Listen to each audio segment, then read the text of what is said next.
Well, week 1 is in the books, and now it's time to move on to week 2. And there's some guys in the waiver wire we need to pay attention to. Let's see who they are.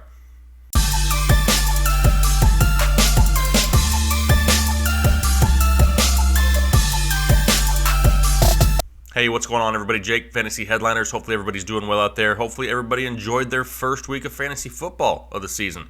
I know I enjoyed it. There was a few things that made you scratch your head a little bit. A few things that probably made you mad a little bit. Pretty sure nobody expected Ryan Fitzpatrick to be this year's NFL MVP so far. I mean, the guy looked absolutely ridiculous. And we had a few key injuries, some which we're going to discuss here in this show. And I'm also going to give you a few names to go out there and look at on the waiver wire if you suffered from some of these injuries, or maybe you're just looking for a little bit of added depth. Before I get into this list, make sure you head over to RotoBaller. Had a great week 1 live show over there, RotoBaller Game Day, Sunday afternoons from 12 p.m. to 1 p.m. Answered a lot of interactive questions. I had fun with it. So make sure you go over there after this show, subscribe there, and let's get ready for week 2. And now let's talk about some waivers and some injuries that we need to pay attention to this week. Let's get into a few injuries and find out what's going on and who we can plug in some of these holes if we got some injuries in our lineup now. First one I'm going to talk about is Marcus Mariota. Now, he's having issues with his throwing elbow. There's not a whole lot of information out yet as to how serious it is, but it's something we need to pay attention to.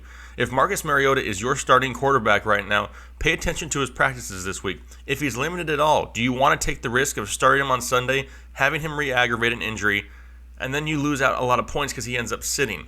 To me, it's not worth it. There's a couple streaming options that I would much rather go pick up.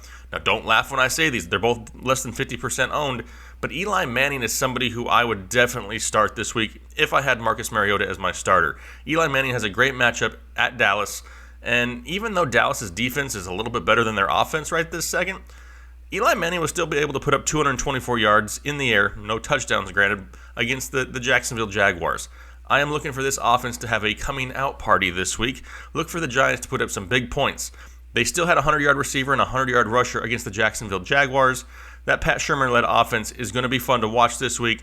I don't think it's going to be very fun for Dallas. I would stream Eli or Case Keenum. Case Keenum's going to be at home versus Oakland.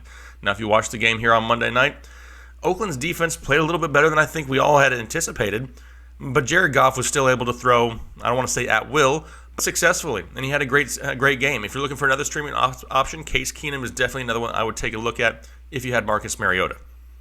Let's stick in that same game now and talk about another injury. This one's a little bit more serious, like way more serious, and it's Delanie Walker, the tight end for the Tennessee Titans.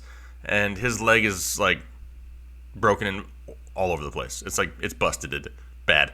And he's not going to play the rest of the year. Dude's on IR. He's not coming back. And now you need a replacement for Delanie Walker. More than likely, he was a starter for you. And if you needed to fill that hole, if you don't have a backup tight end on your bench, which a lot of people don't, you need to go out to the waiver wire and see who you can find.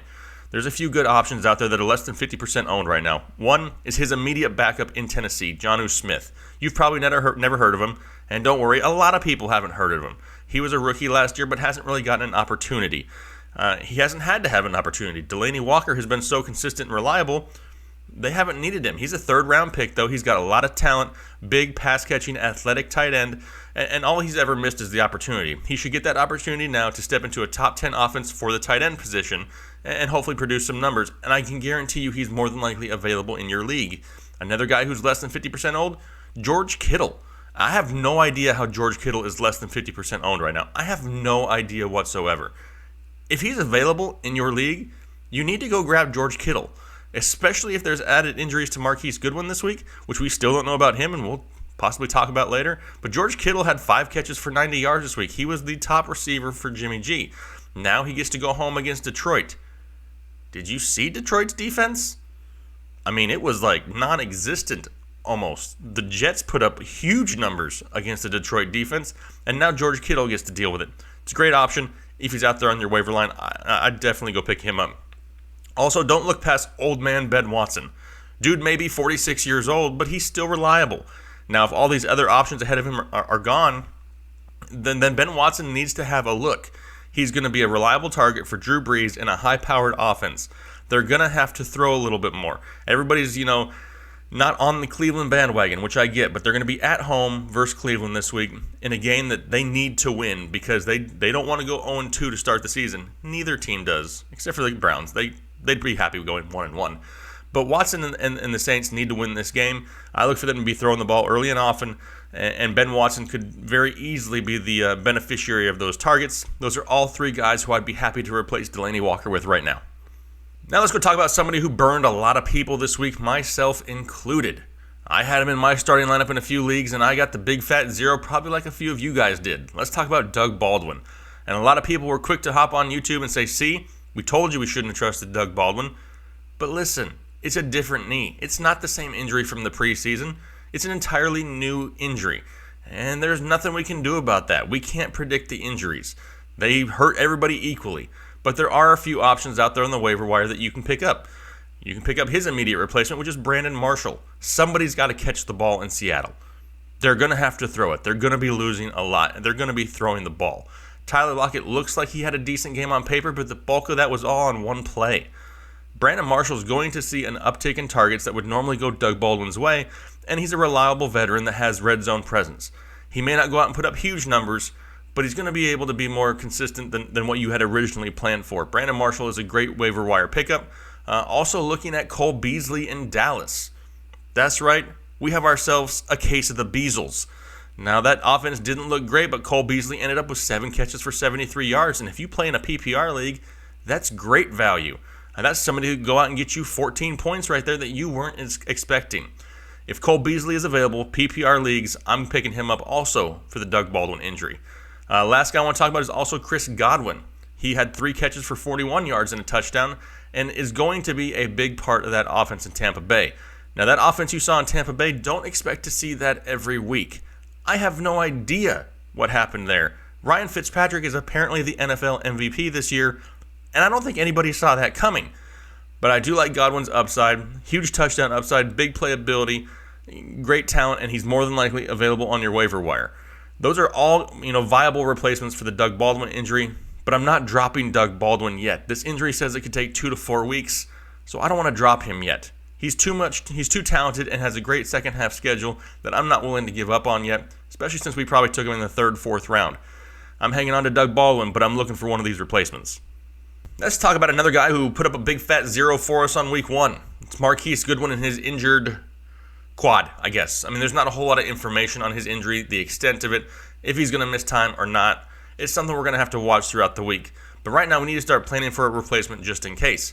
One of those guys is going to be Mike Williams of the Los Angeles Chargers.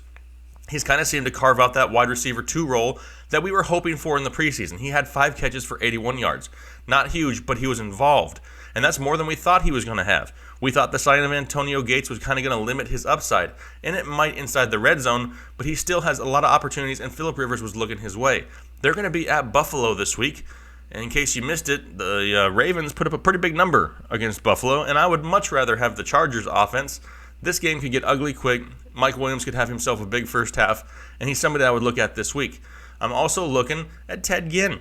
Ted Ginn is constantly disrespected, but he's one of the top targets of Drew Brees in an offense this week that's going to be at home against the Browns in a must-win situation. Listen, the Saints have Super Bowl dreams this year. They're playing for the Super Bowl.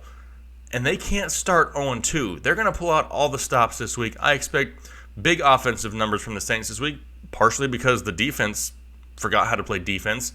But Ted Ginn is a reliable target of Drew Brees, who just had 5 catches for 68 yards and a touchdown, and that's kind of what he is. He's not a PPR stud, but he's going to get a few looks a game, and he usually capitalizes on them.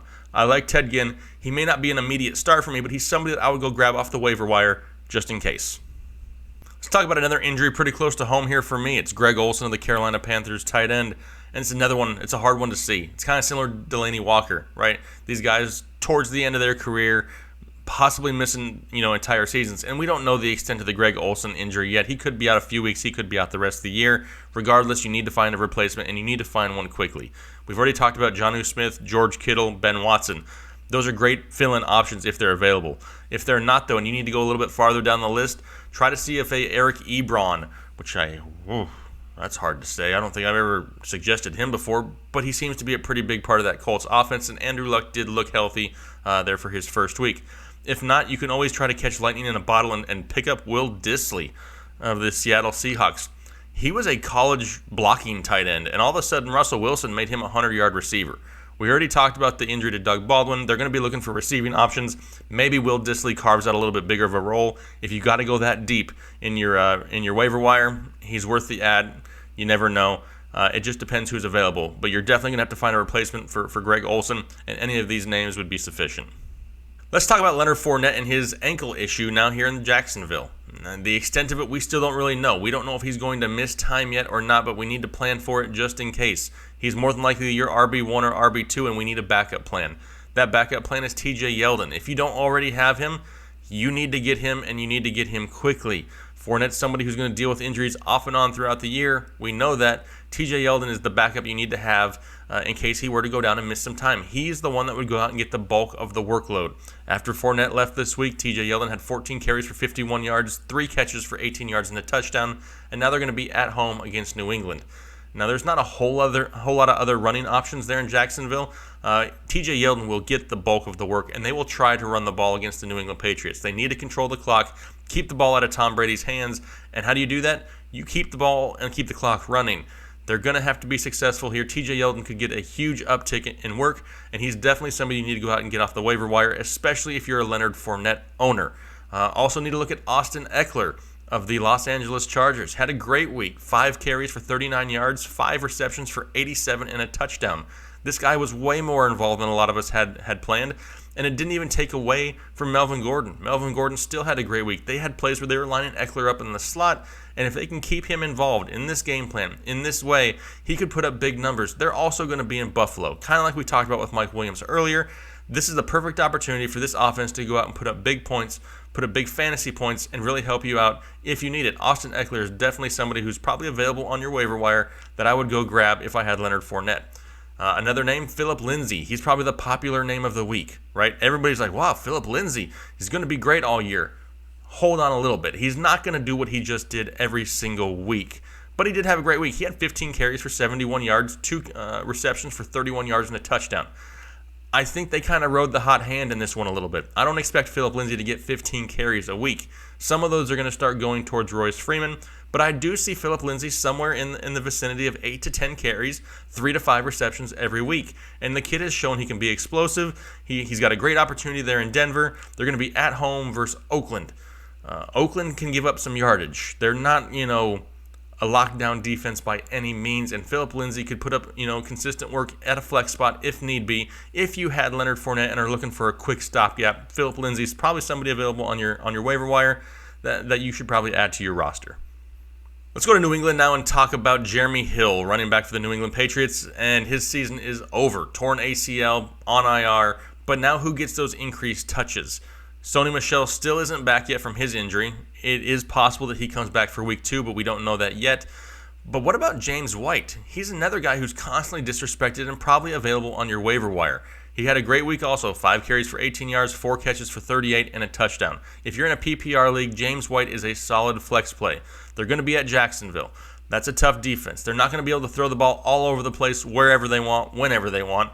They're going to have to be creative, and James White is one of those guys in that offense that Tom Brady can constantly check down to if need be.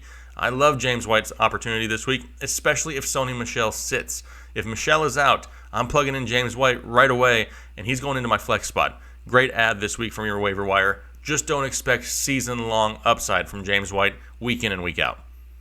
All right, so that was a recap of some of the Week 2 injuries and a few guys that are available on waivers that you need to pay attention to this week.